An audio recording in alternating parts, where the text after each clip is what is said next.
Masechet Nedarim Daf Mem Dalid. We saw last time an important machloket between Rabbanan and Rabbi Yosef about how hefked works. According to Rabbanan, it works the way we would expect. If I declare something to be ownerless, then that's it. I don't own it anymore. It's out of my hands. And then, should someone else come and pick it up, then it'll be theirs. But even if no one picks it up, it's not mine anymore once I declare it ownerless. We're going to see later, you have to declare it ownerless in front of someone, one person, two people, three people. But according to the Rabbi Yosef, it doesn't work that way. Even if I declare something ownerless, it's actually still mine until someone else comes and picks it up. In effect, declaring it ownerless is kind of an invitation for someone else to take it. But until someone takes up that invitation and actually makes it theirs, I still have a connection to it, and it is actually still mine. Now this is going to make a big difference regarding ma'aser. The law of ma'aser is all my land, anything that it produces, I have to give a tenth of it to the Levi each year. That law is only true if I own the land. But if the land is ownerless, then the Levi does not get the ma'aser. The reason is because the Levi is entitled to the ma'aser in the first place because en lo nachala. So therefore, if there's some land that belongs to someone, a non-Levi, he has to share it.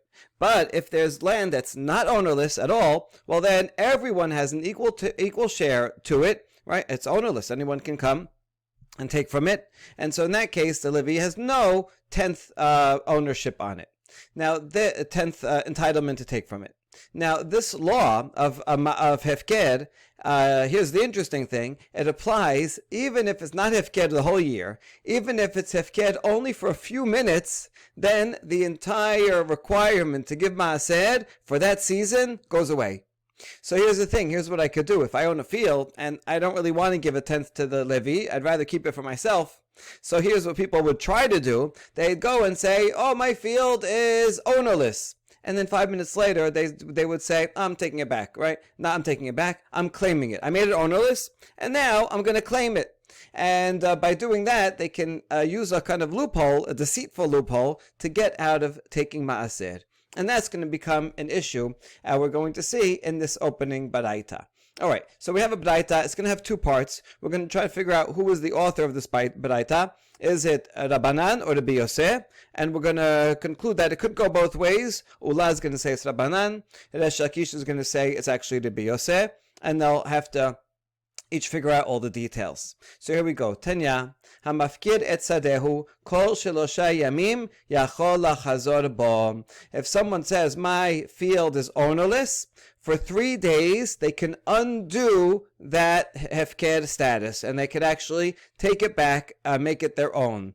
This is different from making it ownerless and then claiming it, because if I make it ownerless and then a day later claim it, it was ownerless in the middle. This lachzor bo is to retract my declaration that it was ownerless, in which case I owned it throughout the entire time. Okay, so for 3 days, I have a right, even if someone else comes and takes it, I still have a right to take it, to say, oh, forget it, I didn't mean it, I didn't want to make it ownerless, I want to keep it. Mikan va'elach en yachol lachazor bo. But from after 3 days, then that's it. I cannot retract. And if someone else comes and takes it, it's theirs. It's theirs permanently. I cannot take it back. If no one else took it, then I can reclaim it, but I can't undo my declaration of it being ownerless. And that's the resha.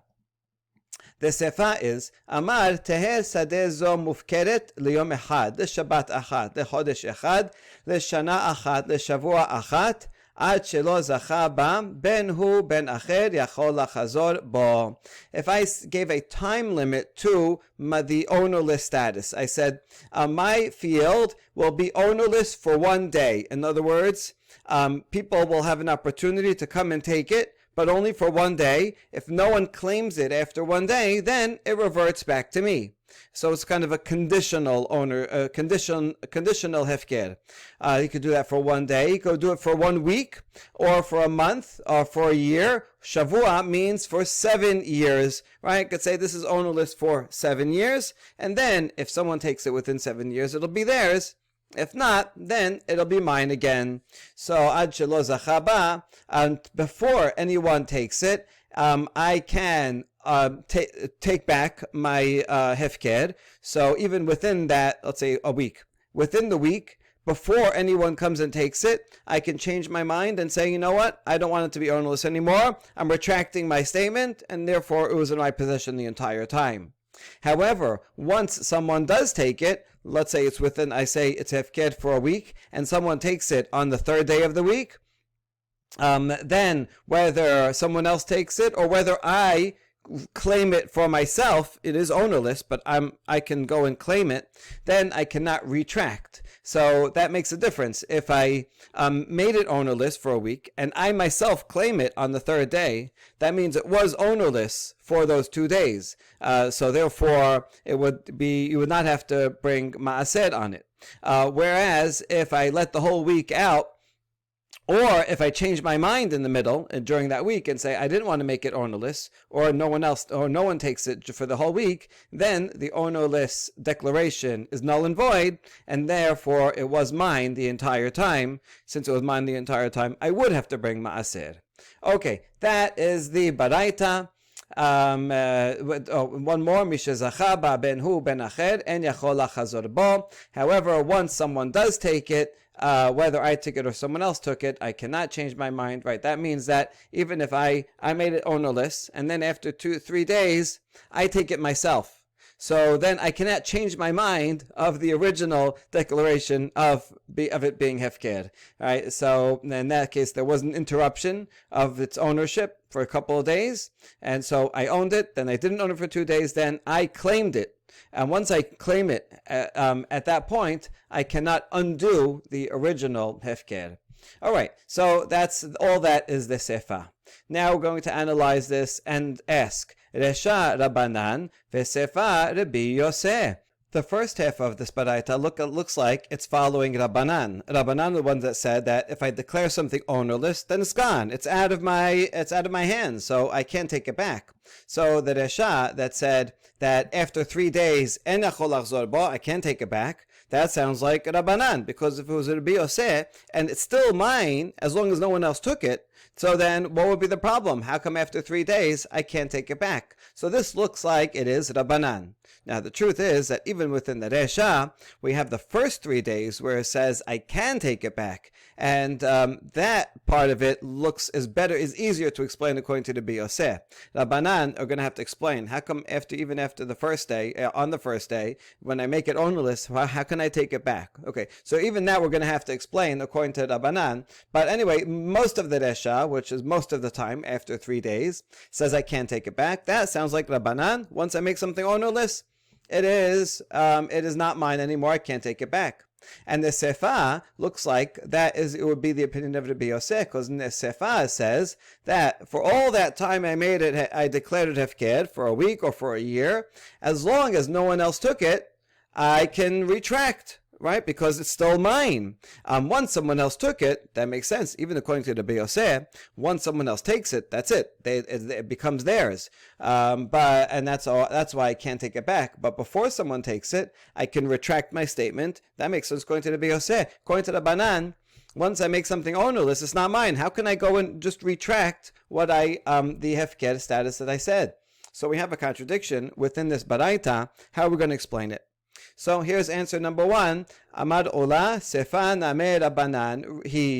I could explain the entire thing according to Rabbanan. Well, Ihachi Amai Ad Shelo Zacha Ba Ben Hu Ben Acher Yachol Lachazor Bo. Well, how are you going to explain the Sefa that as long as no one else took it within that week or that year, no one else means no one outside, or the owner himself did not claim it from hefker. As long as no one claimed it, he can take it back. He can change his mind. He can nullify the hefker status. How can he do that if it's out of his hands? And the answer is shana v'shavua de la shechiche.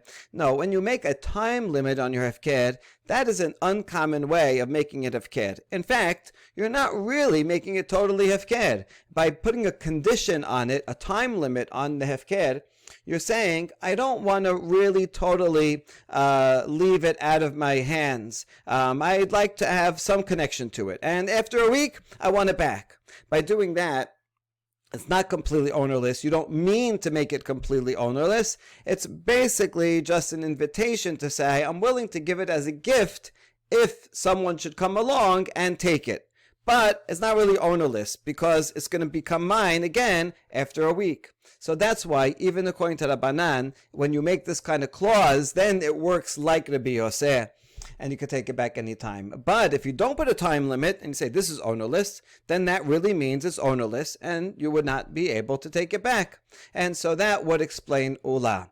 Now we're still going to have to explain, according to Ula, how come for the first 3 days you are allowed to take it back. So it doesn't say here, but the Rishonim will explain that this would be, according to Ula and following the Rabbanan, this would be their way of making sure that these deceitful people don't use such a loophole. Because if a farmer comes and says, hey, I'm going to make my hefker, my farm hefker for 5 minutes, and that way I won't have to give ma'aseh for this entire season. We don't want people to do that. And therefore we say, listen, if you make your field hefker, and then you're going to try to take it back, immediately, no, you can't take it back for 3 days. So you're going to have to run a risk now, right? I'm going to make my field hefker because I want to get him out of ma'aseh. But you have no right. This is the Rabbanan Gezerah. You have no right to take it back for 3 days. So now you're going to be sitting on pins and needles. Anyone can come and take your field within 3 days. Remember, you're going to make this declaration in front of someone or several people. And so now they all know about it. Any of them can come and take it. They can tell their friends, and someone can take it. Now, no one is going to want to do that. No one's going to want to risk losing their entire field, losing 100% just to get out of 10%. And so for 3 days, that's long enough, the rabbi said. No one's going to want to do that. And that's why the first 3 days, in reality, on the Doraita level, no, you can't take it back because once it's out of your hands, it's out of your hands. But the rabbis say, we prohibit you from taking it back within 3 days. And so that will prevent people from being deceitful. Okay, so that will explain Ula. And that will explain how the Baraita, all according to Rabbanan, in the opinion of Ula. But now here we have a second explanation. Resh Lakish Amar, mid the Sefa Rabbi Yosef, Reshana Amar Rabbi Yosef. Resh Lakish says, no, the Sefa really only makes sense according to Rabbi Yosef, that he can take it back any time, as long within that year or week, whatever he said, as long as no one else takes it. Because if no one else takes it, then it still remains his, and so he can undo the hefker, right? So that really makes sense according to the Rabbi Yosef, and therefore the Resha should also be the Rabbi Yosef. Resha hainu tama de la lishtakach Torah hefker. In the Resha, really, even if you didn't make a time limit, he said this is hefker. Truth is, he should be able to change his mind and take back the hefker status at any time, even after 3 days. Certainly in the first 3 days, that makes sense according to Rabbi Yosef. Really, on a Doraita level, even after 3 days. However, the Rabbanan said, we don't want the entire status of hefker to be forgotten. And if you say, I can always take it back, no matter when, and then the idea of this ownerless, idea of ownerless property, the idea of hefker, will be forgotten because he can take it back at any time. And so therefore, as the Rabbanan made a gezerah, the rabbis, according to the Rabbi Yosef, made a gezerah and said, listen, you can have your right to take it back within 3 days because no one else took it and it's ownerless, and so it's not really ownerless. Really, you have a connection to it. Fine, you could do that for 3 days. But after 3 days, we want to have such a concept of something that would really act as if it was truly ownerless to the point that you can't take it back. And so we're going to say that, sorry, you have 3 days grace period. After that, you have no right to take it back, midrabanan. All right, so that would explain Resh Lakish. But now we have a question. Wait a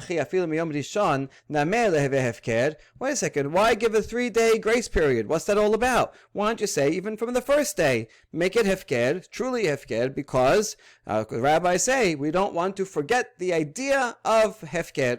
And so maybe, why don't you say that even from the first day, when a person makes something hefker, even though on a doraita level, it doesn't belong to anybody else, and so I can, until they take it, and therefore I could take it back, why don't we make it a wider thing, and even from the first day, I don't have a right to take it back. So Rabbi explains this is because of the deceitful people that want to get out of giving maaser. And what do? They make it hefker, and then they go and take it back immediately. That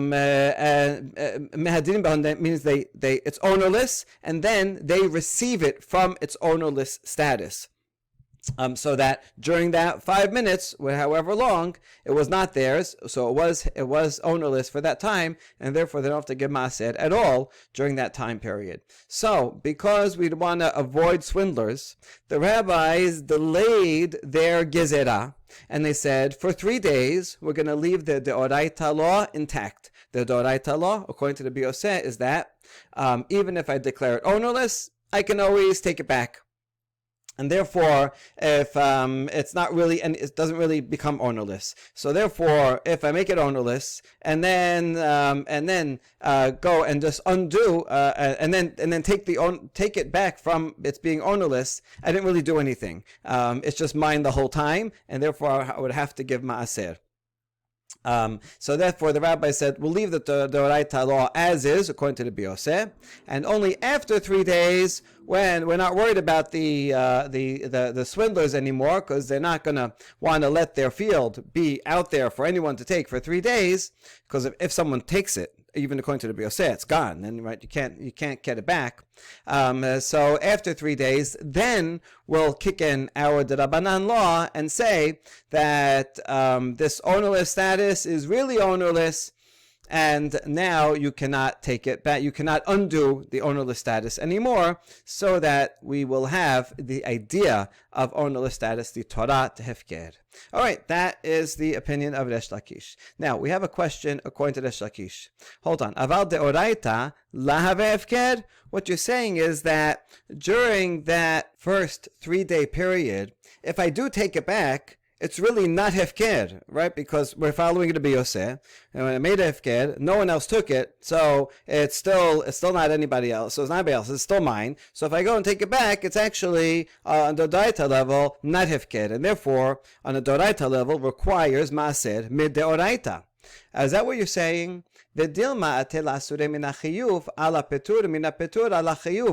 could lead to a lot of confusion, because then people may come to take maaser from that which is required maaser midoraita to that another pile of grain that is patur midoraita and only requires midrabanan maaser, or the other way around, from a pile of grain that's patur to a pile of grain that's chayav.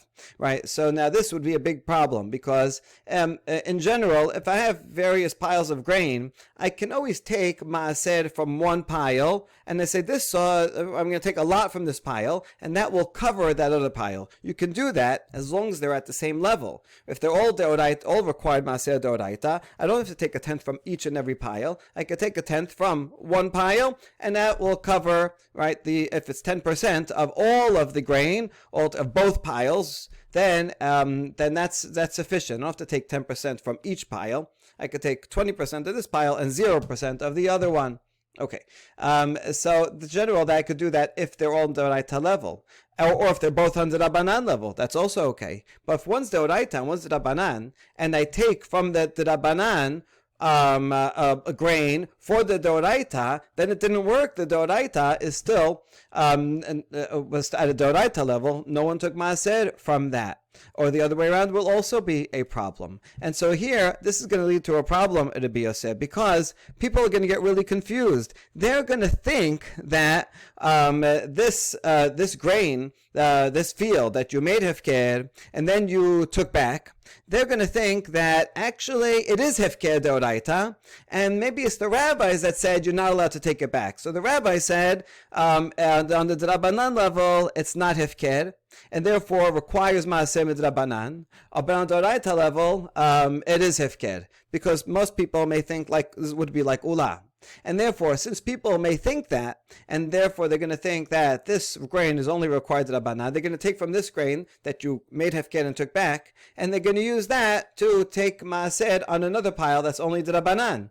But in reality, according to the Biyoseh, that grain that you gave, the field that you gave in Hefked and took back is really Chayav Deoraita.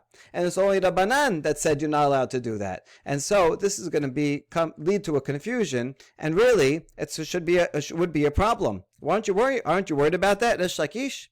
And the answer is, we tell him, this grain that you made hefked and then took back within 3 days, or after 3 days, however it is, you should take the maaser from within it, right? Whenever you have this type of case, that you made something hefked and then you took it back, because it's very confusing and it can easily be subject to either Doraita or Drabanan, depending on a lot of variables. So we tell people, listen, you're going to have to take Maaser, but take Maaser from the pile, within the pile itself. And that way, it doesn't matter. If it's required Doraita, that's fine. You're taking it within the pile. That would be Doraita of Doraita. Or is it Drabanan? It's within the same pile. So don't use this pile and apply it for Maaser to another pile. All right, and that will resolve the problem of people getting confused. And now we have one last question to Resh Lakish. Me tibe hamafkir et karmo velashachar amad ubesaro chaya beperet ubeololot ubeshichecha ubepeah upatur min hamaaser. Someone made his vineyard ownerless, and in the morning he went and he picked some grapes from the vineyard. Even though it's ownerless, he decided he wants to do some work, and he picked some grapes. Now that person is obligated to leave the fallen grapes for the poor, that's peret or olelot, incomplete form clusters that aren't very good, you have to leave for the poor, and anything that is forgotten in the forgotten sheaves, you have to leave for the poor. A corner of the vineyard, you have to leave for the poor. All that he still has to do. And the reason is because even though he made it hefker, technically, if you make it fully hefker, then you don't have to give to the poor either, because the whole thing is hefker. But in this case, it's not fully hefker. No one else came and took it yet, and so he still must do that and give to the poor. But patur min maaser he doesn't, because maaser is different from the others. For maaser, even if it's ownerless just for a few minutes, then I don't have to give to the Levi anything. Whereas for these other things, for the poor, even if it's ownerless, but then I take it back, or if I still have some connection to it, then I will have to give to the poor. That doesn't exempt me from the entire season. All right, now that's the baraita. Let's analyze this second baraita according to the two interpretations we had of the first baraita. Bishlama le'ula d'Rabanan katanila, u'doraita katanila. We understand this baraita according to Ula. He said the first baraita is according to Rabbanan, and this one, and according to Rabbanan, when I make something hefker, that is hefker on the deoraita level, and therefore this baraita also would be according to Rabbanan, and when I made it hefker, it's hefker on a deoraita level, and that explains why it's patur min maaser. I don't have to give maaser. The other things to the poor, I may still have to give, because maybe I'll take it back. Maybe I made some condition, and it's going to revert back to me. I'm going to undo it. And so I still should give I still have to give the presents to the poor. But once I made it hefker, it works on the deoraita level according to Rabbanan. Even if no one else took it, it's deoraita hefker, and therefore I do not require to not required to take maaser. So we understand this according to Ula. Ela l'Resh Lakish, amai patur min maaser. According to Resh Lakish, even though I made this vineyard hefker, it's not actually hefker until someone else comes and takes it. And therefore, just because I declared it ownerless, it is not yet ownerless, and therefore should be still chayav in maaser, right? Because maybe someone else will not come along and take it, but I'll take it back myself, or I'll undo the ownerless status, undo my declaration, and therefore I will be chayav in maaser. So how come over here you said it's patur in maaser? Resh Lakish has an answer. Amar lach ki amri ana leRabbi Yosef ha Rabbanan hi. No, when I gave, Resh Lakish could say, when I gave my answer to you that this is Rabbi Yosef, I was talking about the first baraita. The first baraita is Rabbi Yosef, but this baraita, I would agree, is authored by Rabbanan. I wouldn't have a way to explain this baraita according to Rabbi Yosef, but I don't have to. It could very well be that each baraita is according to a different Tana. Or we have a different answer to this very question. It could be that the braita above, the first braita, where the hefker is not fully hefker, and that's why I could take it back, that's where I made a hefker in front of only two people. So that doesn't make it official. But this baraita, it could be also to be Yosef. And that's where I made it hefker in front of three people. Okay, even the Yosef would agree. When I make it hefker in front of three people, that is already a bet din. And bet din can have power to do anything they want, even to make things hefker themselves. So if I declare it in front of bet din, then that becomes really official. Even if no one else comes and takes it, it is absolutely not mine, and that's why it is exempt from maaser, even according to Rabbi Yosef. Tamar Rabbi Yochanan mishum Rabbi Shimon ben Yehosadak, kol hamafkir bifnei shelosha haveh hefker, bifnei shenayim lo haveh hefker. In fact, Rabbi Yochanan said this, anyone who makes something ownerless in front of three, that is truly ownerless. In front of two, it's not yet ownerless. This sounds like it would accord with Rabbi Yosef. Rabbi Yosef would also say, yeah, before I was talking about in front of one or two people, that's not quite ownerless yet. It does mean that, yes, someone else can come and take it, because I declared it ownerless, but that only means that I declared that someone can have it as a gift. But it's not really ownerless until someone takes it. It's not ownerless at all. It's not ownerless before someone takes it. When someone takes it, then it becomes a gift to them. And so this would accord with Rabbi Yosef. It's not ownerless until I declare it ownerless in front of three people. Okay, that would make sense. And just last point to finish off the Masechet. Rabbi Yoshua ben Levi amar devar Torah afilu be'echad ve'efker. Rabbi Yoshua ben Levi disagrees with Rabbi Yochanan, and he says on the Doraita level, even if I declare it ownerless in front of one people, that is fully ownerless, right? This would makes sense, not according to the Yosef, but according to Rabbanan. But it's the rabbis that said it's a good idea that you should make something hefker in front of three. Why? So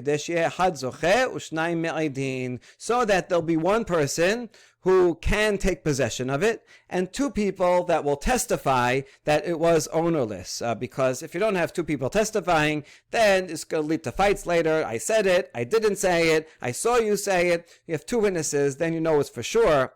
And the two witnesses will be independent witnesses. They can't be nogea b'davar, they can't be the witnesses and also take it, and they won't be good witnesses. So you need one person that maybe either he will take it or he could take it. And so that will represent the another party that can take it. That's one. Two people that will be witnesses that we saw that he said in front of that one person that this is ownerless, and that will make it fully official and beyond any dispute. So even though on the Doraita level one is enough, in order to avoid any disputes later, good idea to say it in front of one person with two witnesses, and that's why we get three altogether. Hadran alach and ben hamudar chazakim uberuchim.